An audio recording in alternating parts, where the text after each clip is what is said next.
Guys, it's Deneen, and we're going to stamp some material today with Distress Oxide, Lumberjack Plaid, and Pine Needles. And I picked out an alphabet that is nice and simple, and I'm going to stamp Season's Greetings across this material. I was using this for some needlepoint, and I had a piece left over, and I thought, let's see what it looks like. So let's get started and do some stamping.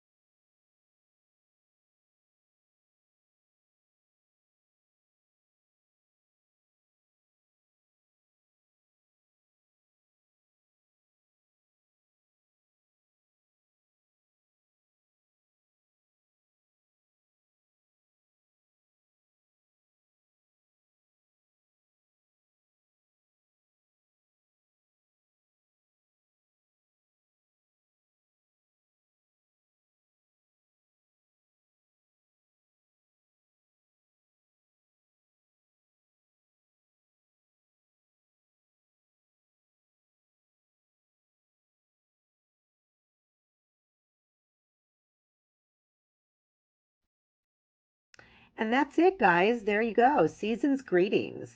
And I love the weathered look that we have created on the material. And so we're going to incorporate this now into a project for my December daily. So let's pull out the rest of our materials and get started with that. So this material is going to be the cover of a pocket that I'm going to create. And the paper materials that I need are 4 by 4.5 inch, 2 pieces of craft cardstock. And then a larger piece, which is 8.25 by 11 inches. And this is going to be visible to the viewer. This is 8.25 by 6.5. This will not be visible. I am going to cover this with the material. And then this is going to kind of be the base, and this is also 8.25 by 11. So let's get started with my scoring tool here, because what I want to do is score this so I could fold it and create a pocket. So the pieces that I'm going to be scoring are the 2 small pieces as well as the large white piece. So the white piece is going to be scored at 6.5 inches, and these are each going to be scored at 1 inch on the 4-inch side. So then I'll go ahead and I'll use my scoring tool to just kind of fold these in an accordion style. You can see there, that's how they turn out. So both of them need that to happen to them. So I'll go ahead and do that to those two. And then I'm going to take the large piece and fold it where I scored it, make it nice and neat there. And this is going to end up being the actual pocket. So let's punch some holes in it. So the 6.5 inch piece will be the top, and then the remainder, or the smaller piece, will be the bottom. And you're going to take your craft cardstock and adhere it right before the holes. It is going to actually be the background. And you could use patterned paper here as well if you're looking for a more festive look. Alrighty, so now let's get these little accordion pieces out here. And with the edge facing away from you, you are going to adhere that to the edge of this craft paper. You don't want to get too close to the crease because you want that to be able to close. And then you'll go ahead and do the same thing on the top. Okay, so those 2 pieces are now like little springs. So let's put that to the side and we'll adhere the rest of that later. I'd like to work on what is going to cover that pocket. And so this is the 6.5 by 8.25 piece of cardstock. And I'm going to lay out that material. And my goal is to kind of adhere this nice and straight so that the material is going to actually kind of act as a wrap for that piece of paper. So let's put some score tape along the edge here. And then I'm just going to go ahead and peel off the backing, and then just very gently and very slowly, I am going to fold that piece of material over so that it is adhered on the back side of that cardstock. So you'll see that it's very easy. I just wanted to keep it nice and straight so it doesn't kind of wrinkle the front. And then I'm going to take another piece of score tape and I'm going to place it along this edge, which is actually the front side. So once you get that adhesive down, it's probably going to be easier if you turn it around and work away from yourself and pull off the adhesive backing and then just kind of roll it over so that you can get a nice crisp edge of that material around the cardstock. And right about here is when I decide that I think I'm going to need to put a little bit of spray adhesive on the cardstock just to ensure that the material does not wrinkle in my scrapbook or while I'm working with it. So I'll spray here. You don't need to be generous. I was a little overzealous and I sprayed too much, but it still worked and it doesn't leave any kind of wet residue or anything. Just smooth the material over the cardstock and you'll have a nice adhesion there. You'll see here, I did get some adhesive on my workspace, so I had to clean myself up a bit. But now we're back and I'm going to be folding up these top and bottom pieces. So I'm going to trim it off there like that, just so that it's kind of like wrapping a present. You don't want it to be bulky, so you need to get rid of the pieces that would overlap each other. All right. Now, I didn't really leave myself a lot of space here. If you see the material that is hanging over the edge of the top and the bottom, it's really tiny.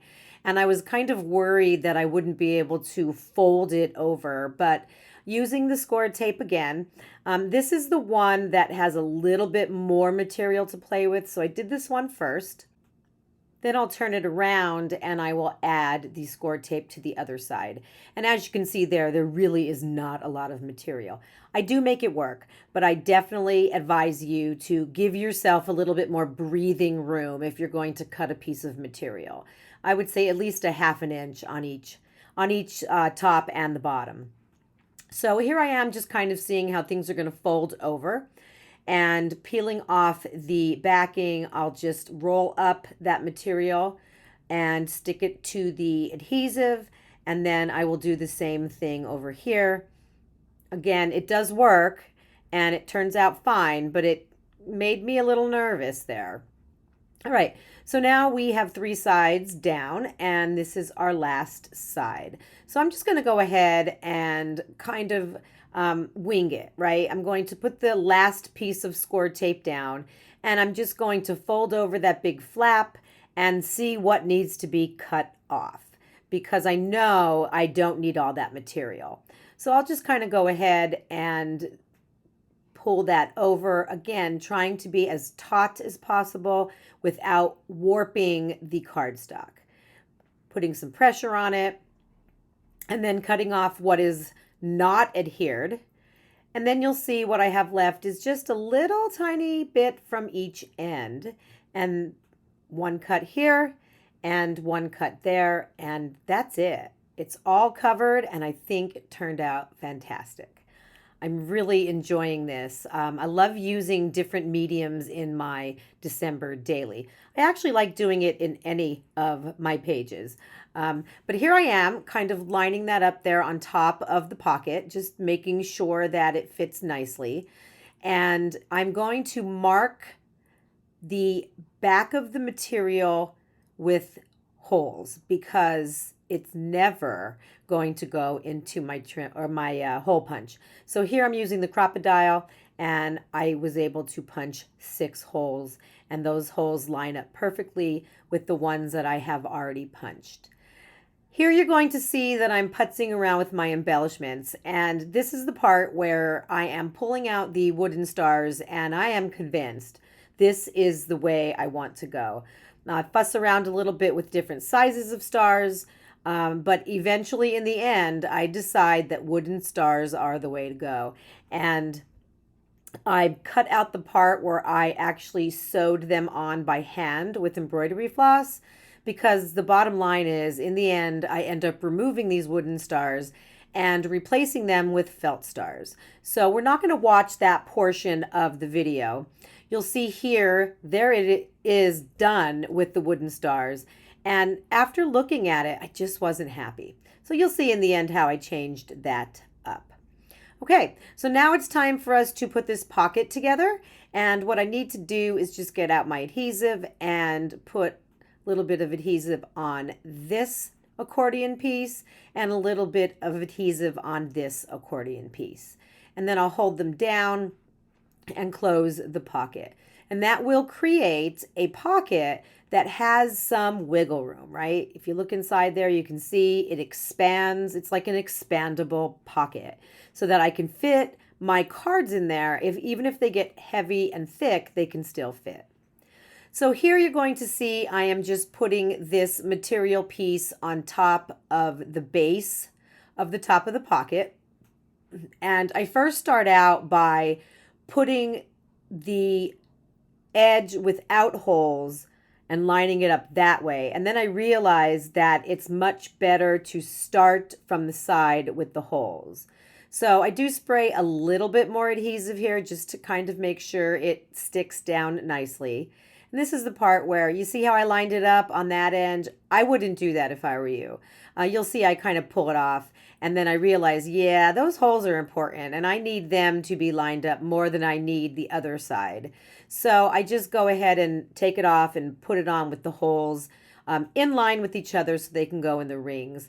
And then I'll finish off here by reinforcing this. Again, I did spray it with some adhesive, but I really want to make sure it stays down nicely. So I'll get myself some score tape here and I'll start putting some score tape around the edges so that this is nicely adhered together. You can see there that the wooden stars are on there and eventually in the end they will be removed. But for now they are there and I don't dislike them, but I just wasn't a fan. This is a felt pocket from last year, and I am going to adhere that pocket with score tape to the edge of this pocket. So it's like a pocket on a pocket, right? I just thought it would be really cute hanging off the edge there like that. So a little bit of score tape will keep this down and in place. I don't have the journaling on that card yet. You'll see in the end, I eventually do add some journaling to that card, to that circle story card. But right now I don't have that done yet. I wasn't quite sure what I wanted to say. So I'm just going to put the pocket on and whenever the words come, they come, right? That's what happens. It's the muse is either there or she's not. So here we go with the pocket on, and then you can see that this will slide inside. And the other thing I'm going to add here is a magnet. Right in the middle, I'm going to add these magnets that are meant for fabric, and I cut the little plastic part off of them. One of the magnets is going to go on the underside of the pocket. And then the other magnet is going to go on the complete back side of the spread. So these are not visible to somebody who is going to be looking at your page. They are not going to see these at all. They will be totally hidden. And unless they open the pocket and start searching for something, they are probably not going to even notice that you have magnets. But you will notice because it will keep this nice and closed. They are pretty strong. And anything you put inside of the pocket isn't going to just slide out as you're moving things. So here I am just getting that last magnet on there to finish things off. And then once I'm done, I am just going to flip it over and show you the finished product. Okay, so this is how it looks in the end, and you can see the magnet is there and it is holding it together. And then I'll go ahead and just grab some old photo cards from a couple years ago, just ones that I had in a drawer, and I'm just going to go ahead and slide them in there for you. This is what it will look like when it does have stuff in it. And once again, it's expandable. So if you do happen to have a lot of photo cards, it will definitely accommodate for those. One thing I will say is if you want to use this for many photo cards, I would definitely add a few more magnets on the underside. Alrighty, so let's take a look at how I changed up these stars. I like the felt ones better, and it probably has a lot to do with the fact that the pocket, the little round pocket, is felt. And I just think they go together better. And so now I'm happy with it. I also added a die cut on top of the felt pocket that is cut from a piece of December daily paper from last year. Inside of the pocket, I pulled out the round story card and I added my journaling using a clear sticker. I put a ribbon on the edge of that circle story card, and then you'll see I did a little bit of stamping there at the bottom. So here it is with the cards that I pulled out of my drawer in it, with the felt stars, with the journaling, with the die cut, with the stamping. This is your final product, and I'm thrilled how it turned out. I can't wait to get my greeting cards for this year so I could fill it up. If you have any questions, please feel free to reach out. You can leave a comment, or you can follow me on Instagram at Deneen2 and send me a private message about this page or any other page that you've seen of mine. I want to thank you so much for playing along, and we will see you in the next video.